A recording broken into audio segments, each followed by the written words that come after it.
Dimitri, restons autour de la table, on met notre petite serviette, je vous emmène dans un voyage dans l'histoire de la gastronomie française. Rien que ça, c'est la promesse d'une exposition à la Conciergerie à Paris. Elle nous emmène du Moyen-Âge à nos jours pour retracer la belle histoire de la cuisine parisienne. Pourquoi Paris ? Parce que c'est là que le restaurant a été inventé, Arthur Ponchelet. Au menu, omelette au sucre, concombre à la poulette ou encore morue à la provençale. Bienvenue dans l'un des premiers restaurants du monde à Paris, dans les jardins du Palais Royal, car c'est ici que le concept est né.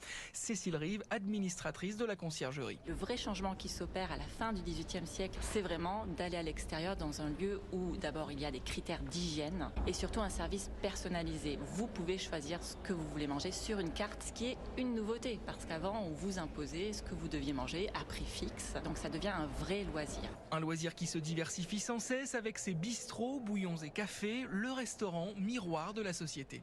C'est le reflet des réalités sociales d'une certaine époque. C'est plus tard au 19e siècle, notamment avec les bouillons restaurants, qu'on va commencer vraiment à s'adresser à une clientèle aussi beaucoup plus populaire. Une clientèle populaire pour la capitale mondiale de la gastronomie. Sous les voûtes de la Conciergerie, on trouve de vieilles cartes, des récits de repas historiques et aussi une flèche de la Sainte-Chapelle en chocolat. Mais attention à l'indigestion.